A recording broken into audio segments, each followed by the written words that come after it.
Bienvenue dans les enquêtes du Nouveau Détective. Le Nouveau Détective, premier magazine d'enquête sur les grands faits divers, et Engel présente Assassiné pour une poignée de crack. Une enquête de Julie Rigoulet.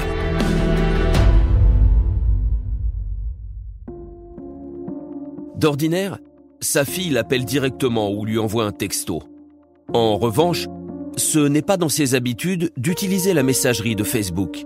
Encore plus étrange, sa fille n'aurait jamais eu l'indélicatesse de joindre un RIB à son message pour obtenir rapidement de l'argent. Mais il est vrai que depuis quelque temps, Danielle n'est plus la même. Elle a sombré dans la drogue. Cela fait près de 3 semaines que Jennifer, la mère de Danielle, n'avait plus aucune nouvelle d'elle. À chaque fois qu'elle a tenté de l'appeler, elle est tombée sur sa messagerie. En désespoir de cause et parce qu'il lui est insupportable de ne pas lui venir en aide, Jennifer se résout donc à virer $500 australiens, environ 300 €, sur le compte de sa fille, en espérant obtenir au plus vite un signe de vie de sa part. Malheureusement, cela n'arrivera pas. Car ce n'est pas à Danielle qu'elle vient d'envoyer de l'argent. C'est à ses assassins. Ce même jour, un automobiliste remarque un objet étrange flottant dans les eaux marécageuses de la rivière Cockle Creek, dans le sud-est de l'Australie. Repêché, l'objet en question s'avère être le cadavre en décomposition d'une jeune femme.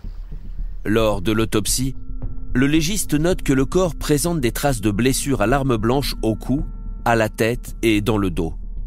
La victime a également été frappée avec un objet contendant, sans doute un marteau. Un véritable massacre. L'enquête conclura que ce corps meurtri, c'est tout ce qu'il reste de la malheureuse Danielle. À l'annonce de sa mort, les médias s'emparent de l'affaire avec plus d'émotion que n'importe quel autre meurtre. Parce que Danielle n'est pas tout à fait une inconnue pour les Australiens. Il y a 29 ans, au soir du 28 décembre 1989, Danielle avait fait la une des journaux en venant au monde lors d'un tremblement de terre dévastateur. Sa mère, Jennifer, avait dû quitter précipitamment la maternité de Newcastle, dont les murs menaçaient de s'effondrer, pour accoucher en pleine rue, sous une tente de fortune. Cette naissance quasi miraculeuse avait ému tout le pays. Le 19 septembre 2019, 3 jours après ses funérailles, la police annonce l'arrestation de ses 2 assassins présumés. Justin DiLoza, 33 ans, et sa petite amie, Carol McHenry, 32 ans. Ils étaient tous les deux des amis de la victime, mais surtout des compagnons de drogue. Longtemps, Danielle s'est contentée de cannabis et d'un peu de cocaïne dans un cadre festif. Avec DiLoza et McHenry, elle sombre rapidement dans l'enfer du crack.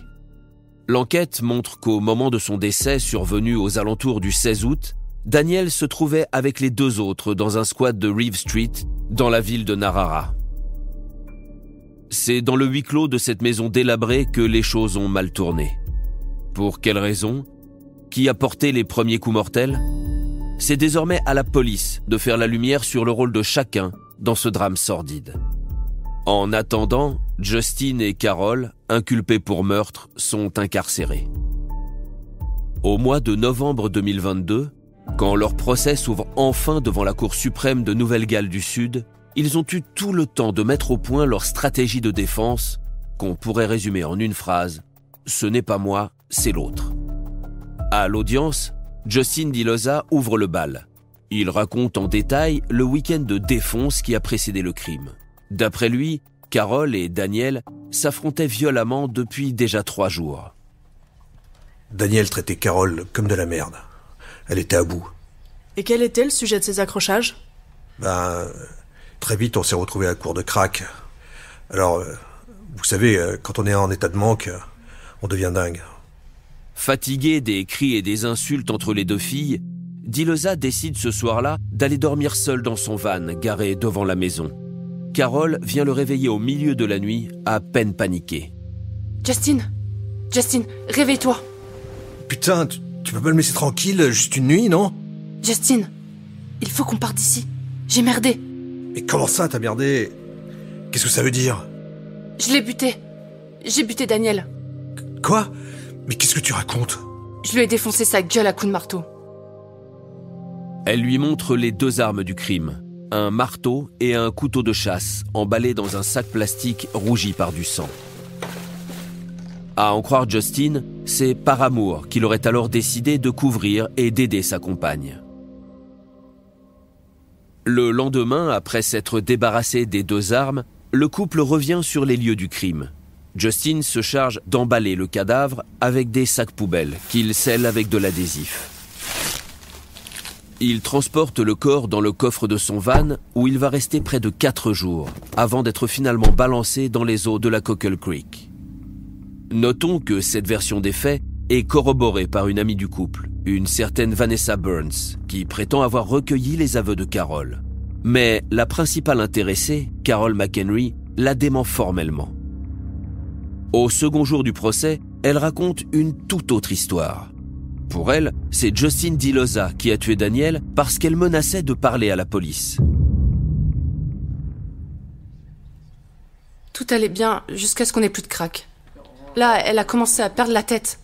Elle disait que si on n'en trouvait pas rapidement, elle allait faire tomber tout le monde. Très bien. Alors revenons à cette fameuse nuit du 16 août. Que s'est-il passé d'après vous? Dans la nuit, je me suis réveillée en sursaut parce que j'entendais des bruits bizarres.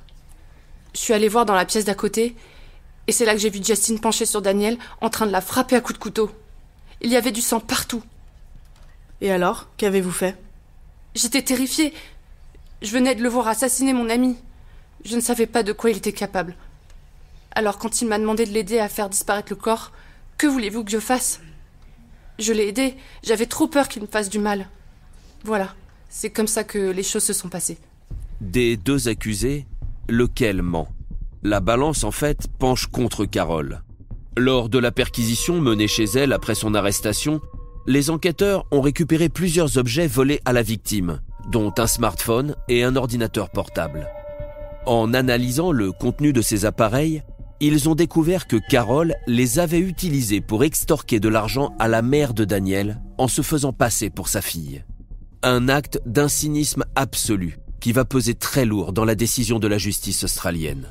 Car la jeune femme a eu beau se justifier en répétant qu'elle a agi sous la contrainte, les jurés, fin novembre 2022, rendent un verdict implacable.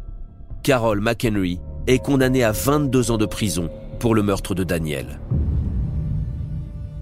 Concernant Justin DiLoza, en revanche, la Cour n'est pas parvenue à obtenir un vote à l'unanimité. L'accusé aura droit à un second procès fin 2023. Pour ce 2e round de judiciaire, Jennifer Collier, la maman de Daniel, a décidé de témoigner. Pour elle, comme pour beaucoup, peu importe que ce soit Justin DiLoza ou Carol McHenry qui ait porté les coups mortels. Ils sont tous les 2 complices, tous les 2 assassins de sa fille. Face à la cour, Jennifer s'emploie à rétablir cette vérité en s'adressant directement à Justin. Quand Carol vous a informé qu'elle avait sauvagement agressé Daniel, vous avez essayé de lui prodiguer des premiers soins? Est-ce que vous avez essayé d'appeler la police ou une ambulance même? Non, vous n'avez rien fait de tout ça. Vous n'avez rien fait du tout.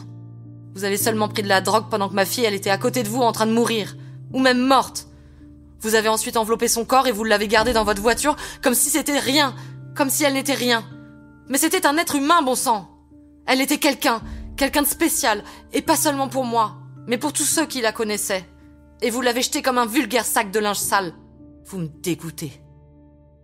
Hélas, ce vibrant réquisitoire ne portera pas ses fruits. Dans l'incapacité de condamner à responsabilité égale 2 accusés pour un même crime, la Cour suprême de Nouvelle-Galles du Sud a fait son choix. Le 4 décembre 2023, Justin DiLoza a eu droit à une peine bien plus clémente que sa comparse.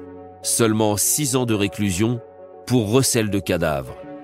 Avec les 4 ans qu'il a déjà passés derrière les barreaux, l'homme pourra bénéficier d'une libération conditionnelle dès le mois de janvier 2024. La vie de la pauvre Daniel avait débuté par un tremblement de terre retentissant. 34 ans plus tard, c'est un autre séisme dévastateur qui vient de clore l'enquête sur sa mort. Pour ne rater aucun épisode, abonnez-vous à notre podcast sur votre plateforme d'écoute et retrouvez tous les mercredis nos enquêtes dans le magazine Le Nouveau Détective. Nos podcasts et nos enquêtes sont également disponibles sur lenouveaudétective.com. Si l'affaire n'a pas encore été jugée ou venait à passer en appel, nous rappelons que les protagonistes bénéficient toujours de la présomption d'innocence. Les noms et prénoms de certains personnages sont susceptibles d'avoir été modifiés.